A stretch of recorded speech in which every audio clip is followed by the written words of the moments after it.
I'll admit the poetic style irritated me after a while. It's like him gazing and laughing at the simple beauty of life. And I'm like, yeah, but let's go back to the part where he transmutes his soul into the carcass of a dead jackal. And that's just where I'm at in life.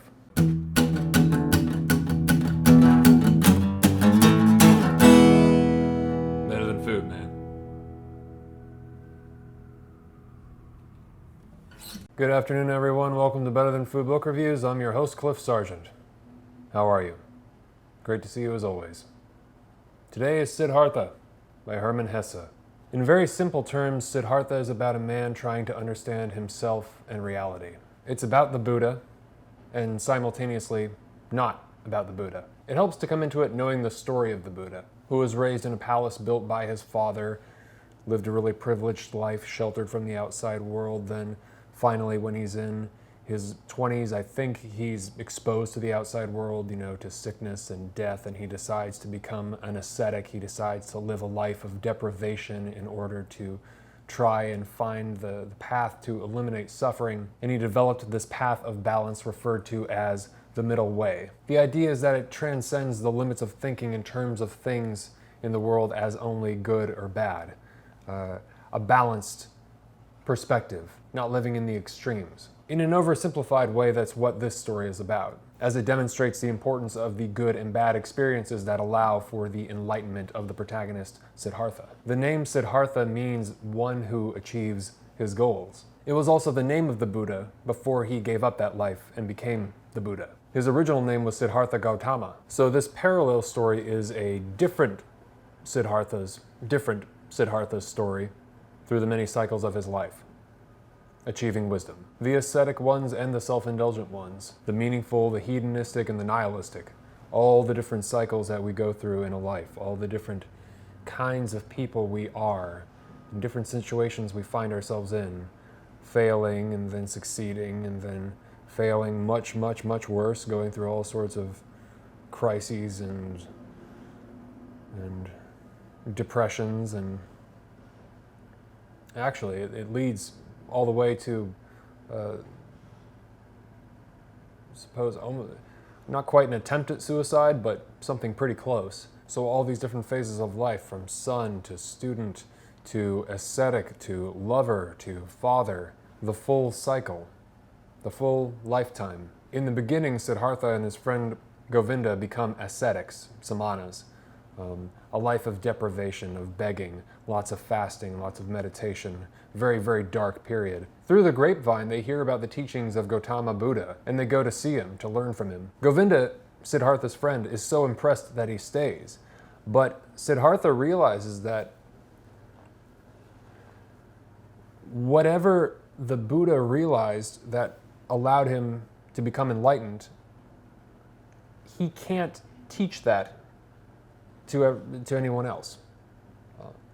In other words, Siddhartha realizes that he has to do it on his own. He has to go his own way. He has to have all of these experiences that will allow him to discover who he is, that will allow him to attain nirvana or enlightenment or find the ultimate wisdom or whatever you want to describe it as. Siddhartha realizes that wisdom cannot actually be taught. It must come from personal experience. So he moves on. What's unique about Siddhartha is that instead of trying to get rid of the ego and desire and suffering, he recognizes their importance in the process of attaining self-knowledge and wisdom. That's seemingly not very Buddhist. The style is mythical and simple and expressive, with this reverence for nature and emotion. It's calm and meditative, except when it's really dark and grim and intense. In the intro, Ralph Friedman called it a work of lyrical poetry in prose. Hermann Hesse is a famous German-born Swiss author. His family were Indian missionaries. This was the first of his novels that I've read. I've heard that his others also deal with the theme of self-discovery. Some of the others would be The Glass Bead Game, which is on my shelf, Steppenwolf, and there's another I'm forgetting, but anyways. This was published in 1922. Hesse suffered from writer's block after writing part 1. Suffered for quite a period of time, over a year. It sounded like it was a pretty heavy depression, and I think there was a divorce in there as well and all sorts of stuff. You know, this was right after World War I. He was going through this whole life crisis. And he was treated eventually by Carl Jung, or at least he was treated by, I think, a fellow who studied, he knew Carl Jung, but I think he was treated by Joseph B. Lang. I don't know if he did sessions with Carl Jung, but I do know that he knew Jung personally. Finally, he was able to write part 2. In addition to Indian and Chinese philosophy, Hesse said that he was influenced by Western philosophers such as Schopenhauer, Spinoza, Plato, Nietzsche. And you can find some very interesting Nietzschean themes in the story. The overcoming of the self, the impossibility of an objective, teachable truth, and the necessity of suffering when becoming stronger. Hesse also received the Nobel Prize in 1946. Didn't seem very happy about it. So this was written in German, published in 1922, then it was published in English in 1951, and it gained popularity in the hippie movement in the 60s. It was written after Germany lost World War I. And with all of the sentiment and the chaos at that time, you wish that people were more like Hesse. You wish that the mass population was more like Hesse and sort of looked inward instead of outward to criticize. You wish people would have focused on trying to understand themselves and others more instead of what followed. It's a beautiful exploration of the different, often contradictory stages of life we experience that unify us, create us as individuals. It's about the individual, right? It's about all of the components and stages of life, of the story of an individual, of the individual. It's a story about unifying the conflicting elements of good and evil in the individual. This, of course, ties into Jung's idea of the shadow, or incorporating the shadow. As Hesse knew Jung personally, I reviewed Modern Man in Search of a Soul not too long ago. If you haven't read that, you ought to check it out. This would work in perfectly. It opens up some big questions. Is enlightenment achievable? What is the meaning of life? Can we or should we eliminate suffering? Now that one is very, very interesting to me. That's a particularly interesting question to me right now in my life. What is the need or necessity for suffering, and should we try and just do away with it in the Buddhist sense, you know, sort of the negation of suffering, or do you recognize its importance and utilize it to become stronger? No stage in one's life is isolated in the process of determining whether or not it was good or bad, or good or evil. It's what the novel seems to say. You must experience the bad along with the good to attain enlightenment. It's like the idea that you are not good or bad, you are, right? It's interesting. There's a real yin-yang quality to the text. And you feel that in the story. When it's light, it's shining, but when it's dark, it's abysmal. It's also a man's discovery over the course of his life of time's non-existence, told in a linear narrative. That's clever. That's very clever. I wanted to read something in the wake of Bourdain's suicide to get me back on track, you know? And this is probably one of the best things I could have found for that. I sit down to read this and I'm thinking, oh, this is just so light, it's so fluffy, it's so Buddhisty, you know? I mean, I bought it in my Florida yoga studio. I mean, look at the cover, right? And then, all of a sudden, it turns into like the most black metal shit you've ever read. Holy God. Yes, I know it looks like a giant cock. Get your mind out of the gutter. Taught by the eldest of the samanas, Siddhartha practiced unselfing, practiced meditation according to the samana rules. A heron flew over the bamboo forest, and Siddhartha took the heron into his soul, flew over forests and mountains, was a heron, ate fish, hungered heron hunger, spoke heron croaking, died heron death. A dead jackal lay on the sandy bank, and Siddhartha's soul slipped into the cadaver, was a dead jackal, lay on the shore, swelled, stank, rotted, was shredded by hyenas, was skinned by vultures, became a skeleton, became dust, wafted into the fields. And Siddhartha's soul returned, was dead, was rotted, was dispersed, had tasted the dismal drunkenness of the cycle of life, waited in new thirst like a hunter, waited for the gap through which he could escape the cycle, where the end of causes came, where painless eternity began. It's so dope. So my thirst for the darkness along with the light was sated. So why did I stop in my yoga studio and buy this? Well, so there's a name on here that you probably can't see, translated by Joachim Neugroschel. Joachim Neugroschel. Who might that be? He was the translator of Storm of Steel and Story of the Eye. He was one of my favorites. He passed away a few years back, but he was a great translator. So anytime I see Joachim Neugroschel on a text, I think, oh yeah, that's going to be a good one. That'll probably change my life. Sure enough, it did. You know, I'm not really interested in Buddhism, but sometimes you just got to have faith. So initially, you know, knowing very, very little about Buddhism, but knowing just the slightest bit, I thought it was going to be a story about this man who dissolves his ego. And again, this is not what Siddhartha does at all. In part, it's about relinquishing the need for teaching or instruction, the need to be taught, to be a student, the recognition that you have to go and figure it the fuck out for yourself, and nobody can teach it to you. There's a point where they can give you a little bit, point you some ways, but ultimately, it's all on you. All of it.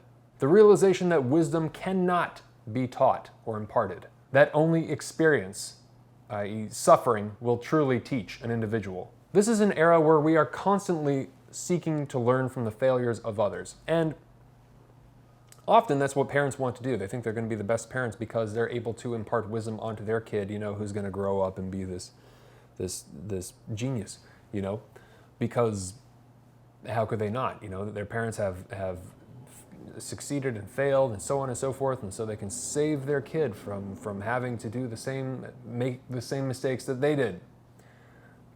But we know that's not true.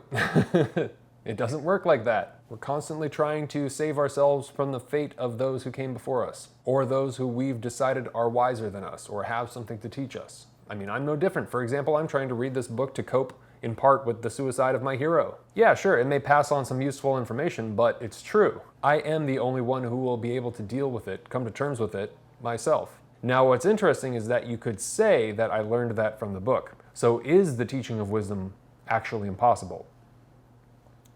I don't know. Or can it be ignited somehow? Who knows? This documentary on the life of Hesse discusses him going back and forth between merrymaking and visions of death. It's a very accurate description of Siddhartha's tone. Merrymaking and visions of death. Constantly going back and forth, from Brahmin to Samana, to businessman, to gambling addict, to suicidal depressive, to father, and so on and so on and so on. The ever-changing, yet constant river of life. And the river is a metaphor that comes into play in the book often. There's a character in there who's a ferryman, so there's an actual river, and you'll see. I won't spoil too much. Because the book is sort of simple, right? I mean, I could give you a whole summary of the thing, but I don't think that would be very good. I think you ought to just get like the main themes, like what it's about, and then just dive in, because there's plenty. I mean, you don't need the summary, I don't think. I think you'll be fine. Because it's like a myth, right? It's like a folk tale, and you don't want to have that spoiled. So Hesse's sentiment of self-discovery is similar to Nietzsche's. And when I was reading this, I think in the introduction, Thus Spoke Zarathustra came up. I read Thus Spoke Zarathustra when I was in my early 20s, and I just remembered the scene with the shepherd and the snake. And luckily I found this video discussing Nietzsche that actually brought this up, and it relates perfectly to Siddhartha and his journey. And for those of you who don't know the story or haven't read Thus Spoke Zarathustra, there's a scene where Zarathustra comes across this shepherd who's choking on a serpent. He's choking on a snake. Like a big snake, big black snake. And he can't get it out. He can't get it out of his throat, and he's choking to death. And Zarathustra says, "Bite down." I think he tells him to bite down, and the shepherd bites down as hard as he can. He bites off the head of the snake, and he spits it out, and then he laughs, and it's like this inhuman laugh, this total affirmation of life, as it discusses in this video, which is like, oh, it's so good. It's like so intense and profound and perfect. And that affirmation and celebration of life is what Siddhartha is all about. It's that Nietzschean moment. Siddhartha is an affirmation and celebration of life in all its bliss and suffering. The big question is, does he achieve enlightenment? Yes, but it's only in a moment, or so it seems.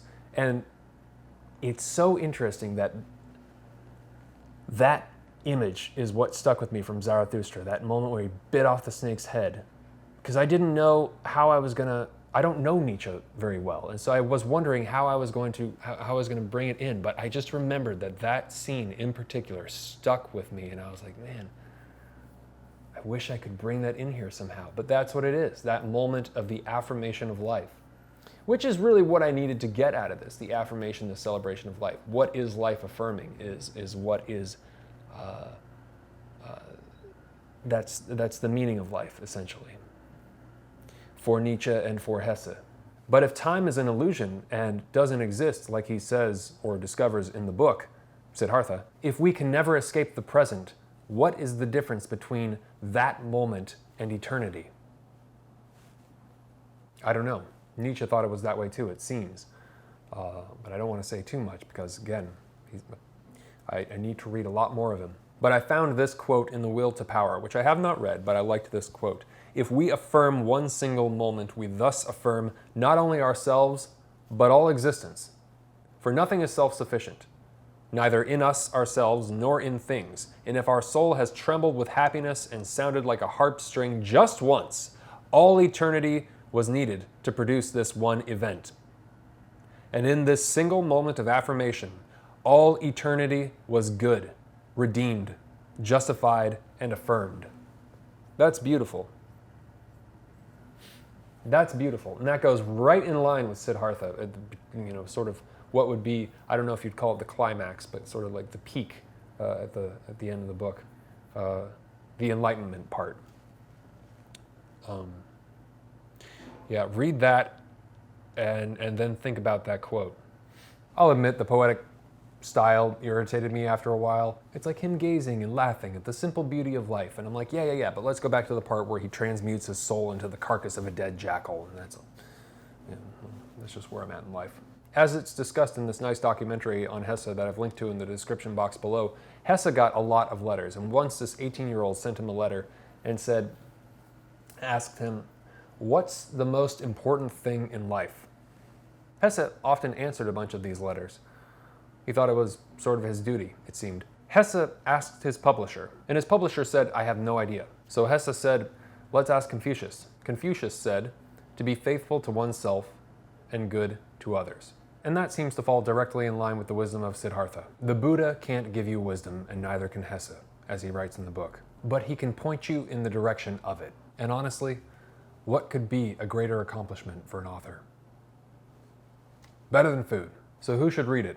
Those who are depressed or going through some sort of life or identity crisis. If you're grieving or you just went through a divorce or a breakup, this would be a good time. If you're trying to figure out the meaning of your life, if you're trying to unify or place into context the darker parts of your life. Fans of Nietzsche, Carl Jung, Dostoevsky, and it seems like required reading for Buddhists and those who are into yoga. Lovers of Chinese and Indian philosophy as well as Western. Anybody who's into Buddhism, or if you're just into folklore or mythology, then check it out. Or if you just need to get in a better place. If you just need to get in a better mood. And that's that. Time for the coffee lottery. For those of you who are new, the coffee lottery is where I take the names of all the patrons on Patreon who have donated $5 or more to the show. And it's very, very kind of them. I take their names and I place them in this mason jar. I pull out a name for each review. Whoever's name I pull out, I send them a hard copy of the book and a bag of coffee roasted by yours truly. And if you'd like to get in on that, you can go to patreon.com/books-are-better-than-food, or you can hit the link in the description box below. And thanks a bunch. Anyways, okay, all right, who's going to get Siddhartha by Hermann Hesse? Best of luck to everybody.